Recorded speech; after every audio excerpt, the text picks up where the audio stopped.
And in Toronto, we lived till it was 1997.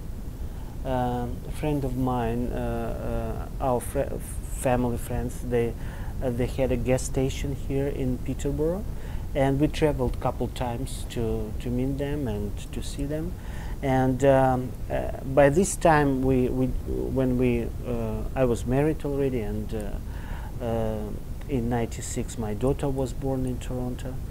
And by this time, me and my wife Ina, we decided to what should we do in our life in Canada, what we should do, to continue to work somewhere or to maybe create our own business.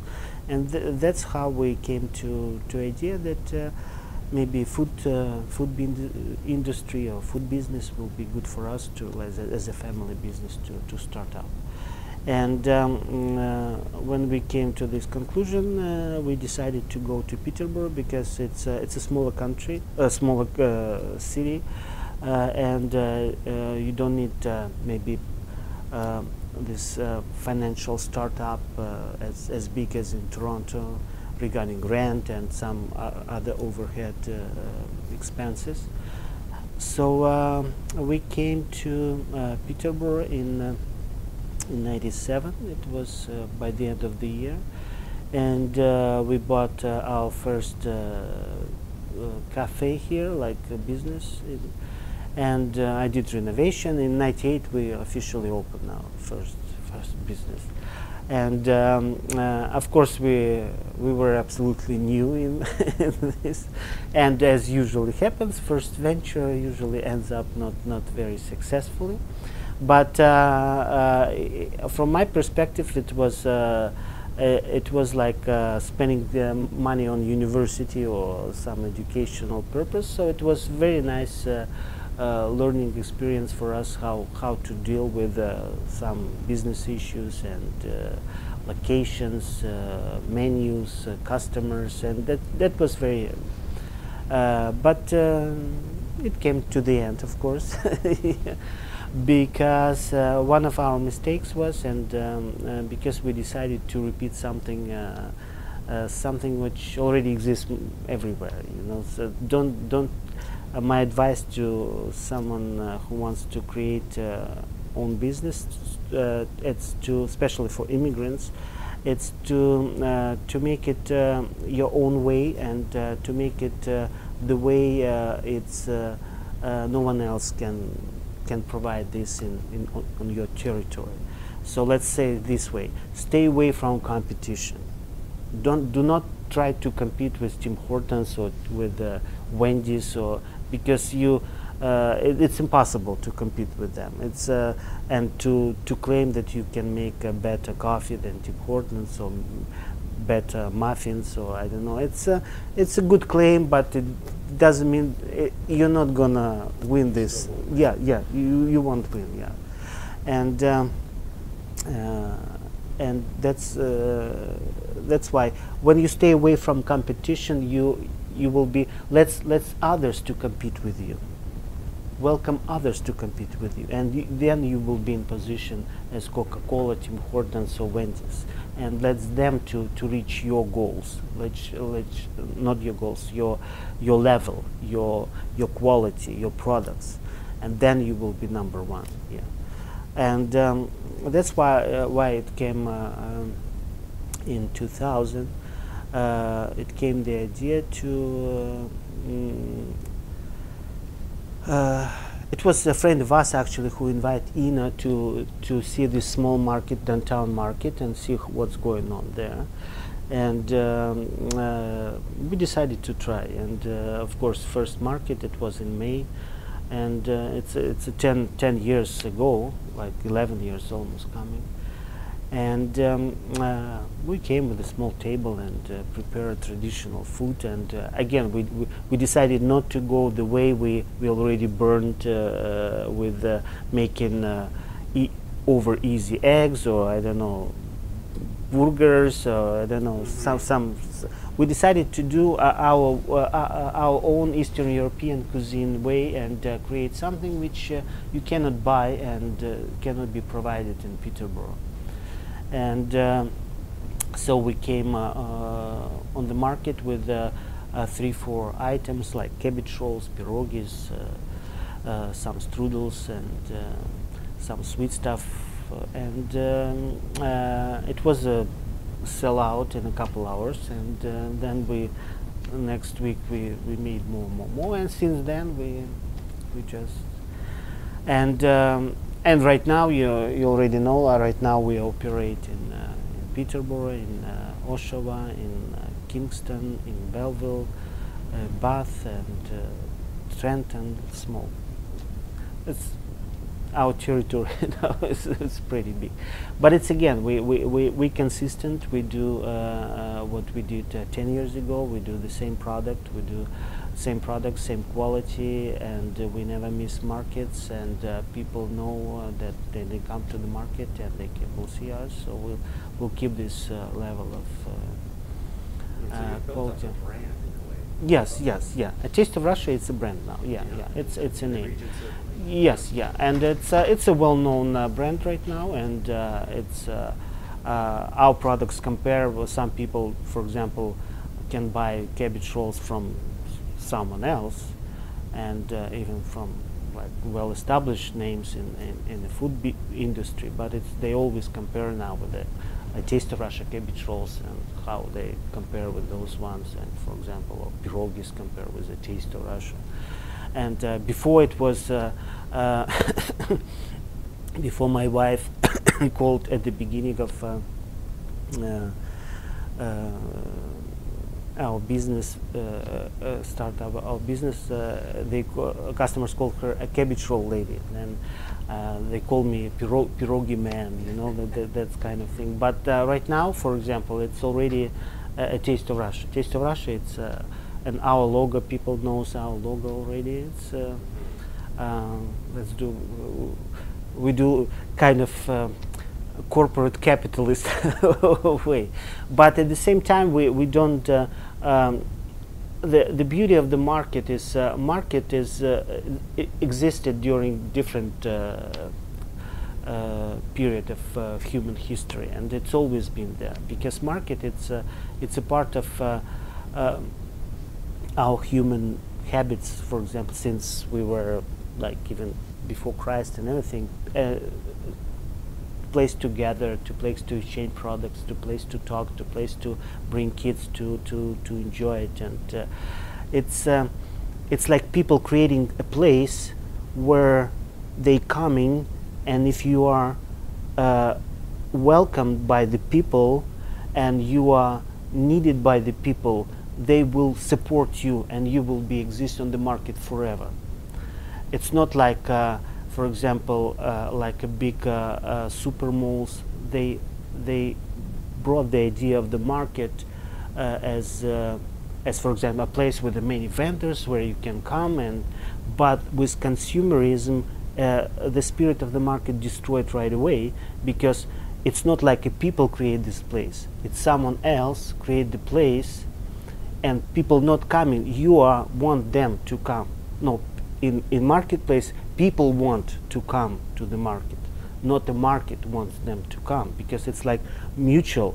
It's like living organism. It's you cannot remove one part from another part, which in the shopping malls, for example, it's a little bit different. They create you all opportunities. You can come 24/7. You can come from 9 till 9.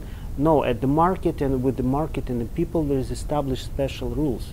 If you want to go to the market, it's a Saturday, and it's Saturday from 7 to 1 o'clock, and you should respect the vendors who are there from 7 to 1. And if you won't be there, you will be there, If you don't want to go, you don't want to go. Which other part of new market ideas, creating with the huge shopping superstores and super malls, is just provide everything to the people. Yeah, instead of people providing them, they're willing to come. So that's a big difference. And it was, for example, after a couple of years of successes, was always question for us, with me, for me and Nina, why you don't open restaurant, for example. What does mean open restaurant for a Taste of Russia restaurant, for example? Yeah, we'll be okay, but you completely cut off your expandable ideas. You know, your not expandable, your goals. Like you provide this with this restaurant, for example, you can satisfy 2,000 customers or 3,000 customers, yeah. But with the farmers markets, you open to the market with 100,000 people. Like we counted, for example, one summer for us through our cities, over 1 million people go through our stand. So I mean, doesn't mean they're buying, not buying. Yeah. But it's I don't know, restaurant can make it, and the idea is not just it's communication with the people. It's market is you know your customers by name. You know how their family grow. You know their kids. They're growing. They go to the market.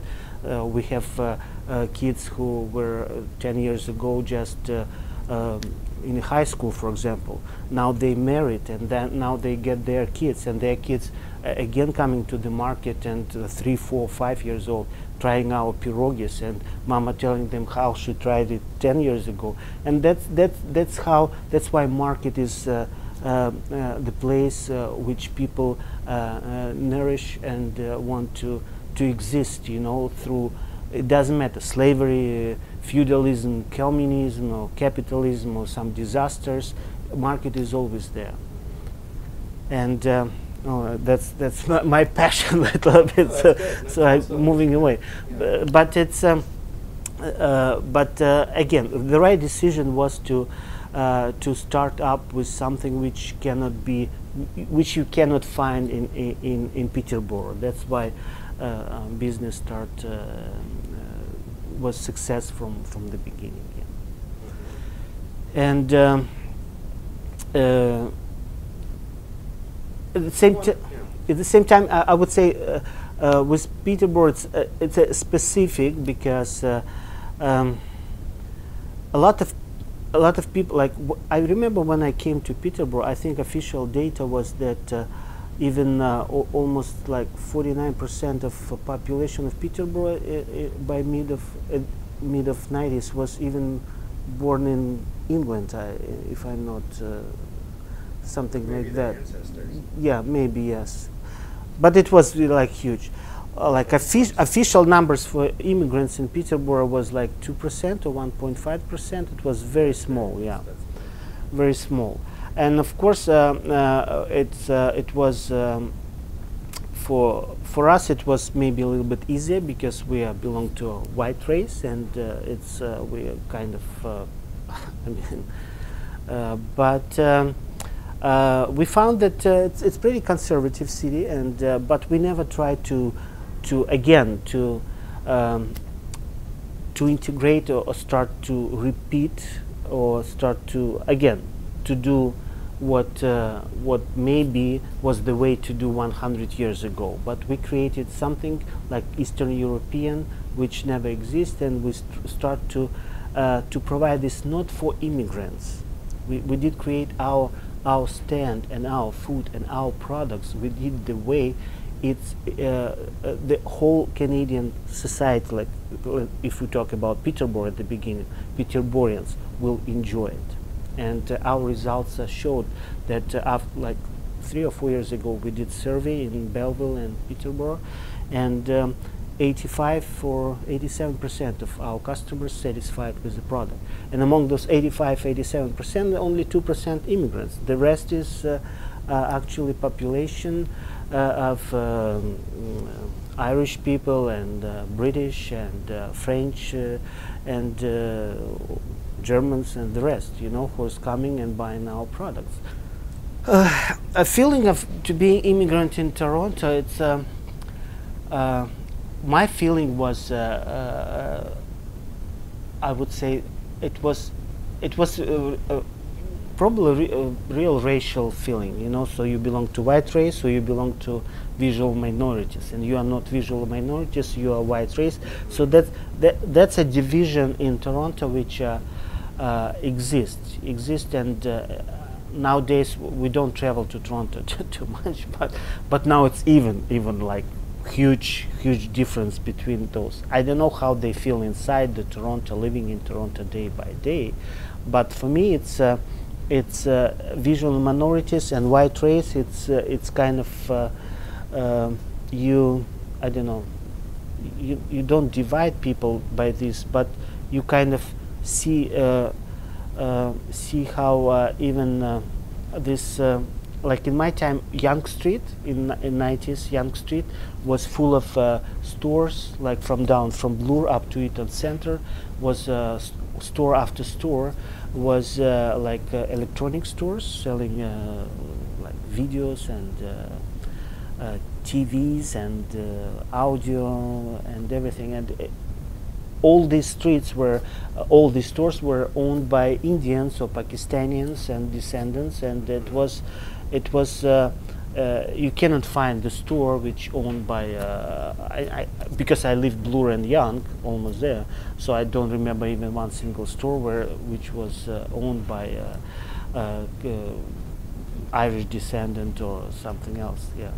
So even in this case, you see that even like in the business, it was kind of detached from one group of nationalities to another, like dismissed. Like ethnic business. Yeah, ethnic business. Yeah, it's like it's on Sherbourne, for example. It was a huge.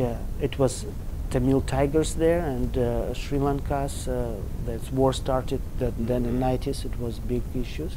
It was a lot of immigrants from Sri Lanka. I remember in '92, '93, '94, these years, and they built up a huge. It was like a huge area on Sherbourne, yeah, I think, station around, and it was high-rising rental buildings full of Sri Lankans, and almost by the time I moved to Peterborough, I know a lot of them took over call centers and start to work in call centers, and at the same time, those Eatons and Sears store on Bloor and Yonge, or Bay Company on Bloor and Yonge, they start to take them as a salespersons, you know. So it's they created their kind of business opportunity for this nationality, and I know that like in '90s it was as well for detention centers or for jails, you know. A lot of Indian descendants start to work there, you know, like Pakistanians and Indians start work there. And I saw first police officers, but even before police officers, these areas were security companies. It was a lot of Indians and Pakistani descendants taken care of. So did you feel personally no. Again, because of probably my it was a huge area of Russian community. It's Bathurst and Steeles, and we had some friends there, but we lived in downtown Toronto, so it wasn't a Russian community there. And sometimes, but I never felt this. Tell you the truth, it's even. It was sometimes even in Russian community was kind of offensive approach to these immigrants who come after Soviet Union collapse, because that Russian community which was built in Toronto in 70s, 80s, it was mainly, for example, consist of Jewish descendants who were coming from Soviet Union through Italy or Austria, and then coming to Canada. It was some kind of decisions between Soviets and the Western, how to get how to move Jewish families from out of Soviet Union, and the feeling was for us. The feeling was, it's again for us from Moldova. It was okay because we face these issues with the Russians, Ukrainians, you know, who think they are bigger and stronger. Yeah. So, but it's a day by day life. So the same was right there. You know, it was kind of attitude that. You came to Jewish people, so you should live by Jews rules, not rules, but their way of life, you know, in North York. But it's of course I'm absolutely sure that no one came to Canada to join this community, like specifically, you know, like even it's maybe easier for older people to live there because in the stores servicemen speaking Russian, and there is Russian pharmacy and Russian restaurants and Russian food store and Russian everything, you know. You can live in the middle of Russian area and you don't need to know English actually to live, you know. But it doesn't mean that all immigrants came to join this. With the others, I would say it maybe in the case of Soviet Union citizens, it was easier for them to disperse, like in my case, to come, because it's Soviet Union was a union of different republics, different nationalities, so which I mean were easy, can live together or can live without each other. Very happy to, you know.